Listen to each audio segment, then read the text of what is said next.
Hey there, this is the Top Floor Please podcast, where women in leadership rise together. I'm your host, Melissa McCormick, executive coach and founder of the Grace and Salt Leadership Academy.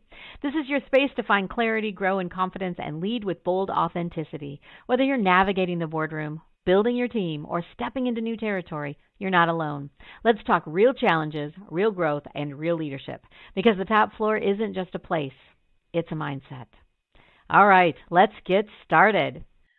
Hello, everyone. This is Melissa McCormick again. And just thank you so much for diving into Top Floor Please and supporting me, this podcast, and just learning more about leadership and just wanting to strive to learn more and to be a stronger leader. So I am pleased and super excited that you're here today. Today we're going to be chatting about something a little bit different that comes up from time to time in my world, and I do remember it from back in my corporate days. And that is we're gonna talk a bit about being strategic in your career plan or your career journey versus being manipulative. Okay, so back in the day, um, I was very strategic in my career journey. Okay, what do I mean by that? I mean that I planned it out. I really looked at what visibility I needed, who I needed to know, what experience that I needed, who I needed to ask help from, who I wanted to mentor me, who I wanted to sponsor me, all of those things. I was strategic in those activities. Some people may have thought that that was manipulative. Okay, so those two words, I've just been really thinking about them a lot lately because sometimes our intentions and our actions tend to get misinterpreted by other people when really that is not the intent. And so I just want to talk a little bit about that today.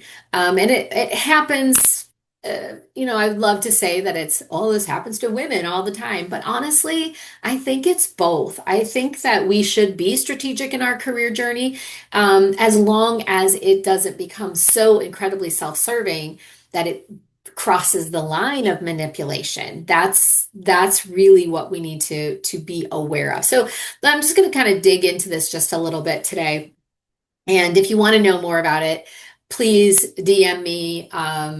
Be sure, email me, however you want to contact me to give me your feedback on, DM me on LinkedIn, on Instagram, on Facebook, or send me an email, however you want to get a hold of me. But I want to continue this conversation. Or if there are other topics that you want to talk about, that you want to dig deeper in, please let me know that as well. So anyway, back to strategic and manipulative activities.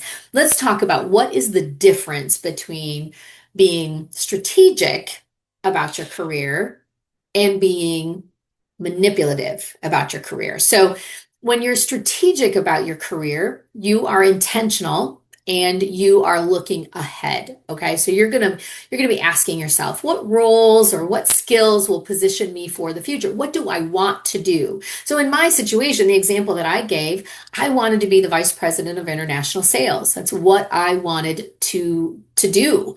And so in knowing that, my question to myself was, well, then what skills do I need? What people do I need to talk to? Who do I need to emulate? Who is it that I love their leadership style and it aligns with mine? Those types of things. So I intentionally thought about that, and I would recommend and suggest that you do the same. Ask yourself, what roles, what skills, what do I need? What am I lacking in order to reach whatever that goal is that you want, right? So strategic is looking ahead. The second piece of strategic career planning is building relationships. That is so, so very important, right? It's not that you're building the relationship for favoritism. It's not that you're building the relationship so that you can, be slimy and schemy and all that stuff. No, it's about collaboration. It's about influence. It's about learning how other people lead. It's about knowing who's in the room. So, we talk a lot about networking. And networking is to know other people. And it's not so much, it's about those people, but it's also about the people they know, right? Your network, it's called a network because it's like a spider web, right? You've got you at the center, and then there's the people you know, and then there's the people that they know. And then there's, right? It's a wider net that everybody is connected in one shape or another, or one form of or another. So it's building relationships is very important when you are being strategic in your career plan. And then the other one is advocating for opportunities, right? So if you see an opportunity come up, you're raising your hand and you're saying, "Hey, I would love to have that opportunity." No one else is going to do that for you. You can do that. So if you've got your plan mapped out, or if you want me to help you, I do this. I do this all day, every day. I help people plan their careers. I would be more than happy. Just reach out to me. I'll be more than happy to help you with that. Right. So if you need some help, if you need a career coach, I'm your gal, and I can help you be strategic and not cross that line of manipulation. So I want to let's just move into what does manipulation look like? Like, where is that line? And there's three things that I just want to talk about today. One is exclusion. So cutting others out to elevate yourself. Okay? So you've seen probably memes or cartoons or whatever of the person. There's all these people stacked up, and this person is crawling up the backs of all those people so they can get to the top.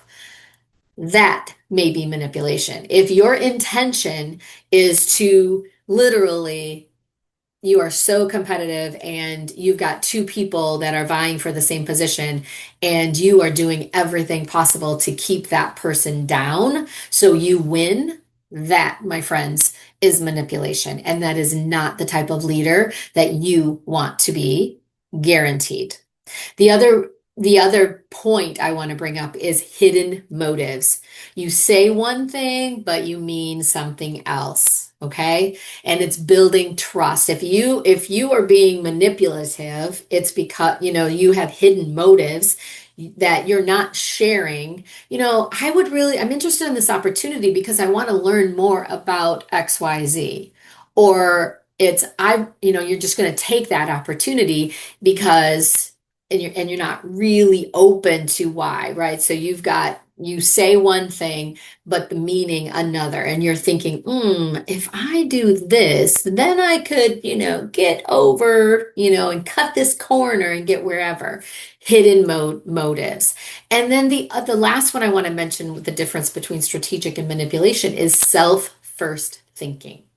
So you want to win at the expense of others. I kind of talked about that a little bit when we talked about exclusion, when we talked about the people stacked up and then that other person is crawling up the backs of the other person, winning at the expense of other people, where you're absolutely, this is a game and I want them down so I can raise up. That is also manipulation. So just to recap that before I move on to three ways to stay strategic without crossing that line, is I just want to recap.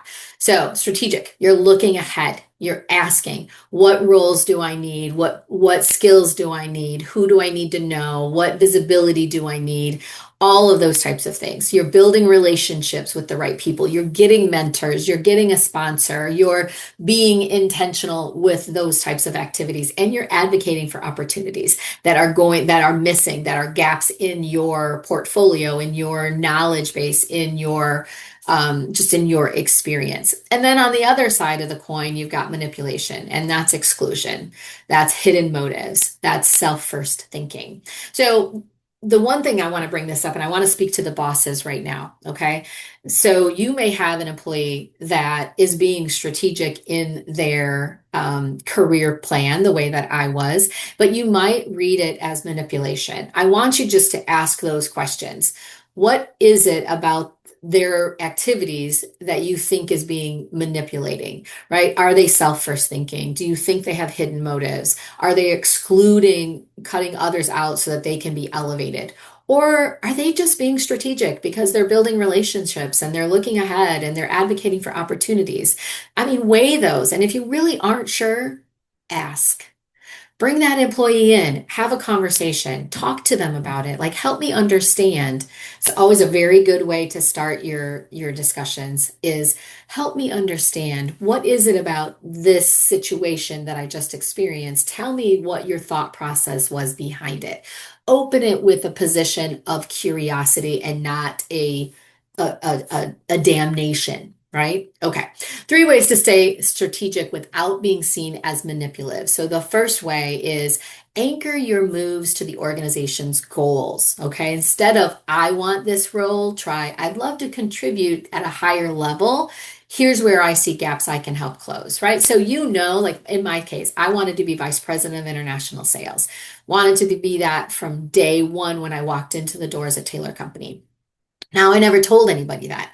Once I finally got enough courage to tell somebody that I felt that I could really make a big difference, and I wanted to learn that role, and I wanted to continue to make an impact, but be of value at the organization. It was more about being of value. It was a win-win for both of us, for me and for the organization. So one, anchor your moves to the organization's goals. Think about what are their goals and how do you fit in so that you can help the organization meet their goals? Number two is be transparent about your ambition. Don't wait 17 years like I did before you had the courage to tell your boss you wanted to be vice president of international sales. Don't wait. And if you need my help, that's what the Esther Project is all about, to help you speak up and step out, but be transparent about your ambition. You could say, I'm preparing myself for senior leadership. This is what I want to do. Now, I don't know if I'm going to be there tomorrow, if I'm going to be there in 10 years, but what skills would you recommend I build? Every leader, I don't know of a leader who would not have that conversation with you. I don't, if you don't have a person at your organization that's willing to have that conversation, maybe it's not the right organization. But I don't know of any leader who wouldn't love to have that conversation, because that shows that you're engaged in the organization and they want to keep you. So they're going to do what they can to help you reach your goals. And number three is build allies, not secret agents. Okay. Build allies, network in the light, not in the dark. Invite people in. Strategic leaders say this. They say, I love your perspective on this, instead of making moves behind closed doors. Okay. So network in the light. We talked about the net. It's called that for a reason. So work the net, work your net, build allies. Okay. So those are the three things. First one, anchor your moves to the organizational goals. Two, be transparent about your ambition. And three, build allies. If at any point you want my help, whether it's to figure out what you want to be when you grow up, right? What is that? I can help you. And I do that all day, every day. And I'd love to help you. Esther Project teaches you how to speak up and step out and not wait the 17 years that I waited to make the impact that you can make in your organization. So here is your Grace and Salt coaching moment. Ambition with integrity is strategy. Ambition without integrity is manipulation. So, your action step this week is to practice reframing one of your career goals out loud, right? Tie it to the bigger picture of the organization, be transparent, and invite someone into the process. So, it's an awful lot.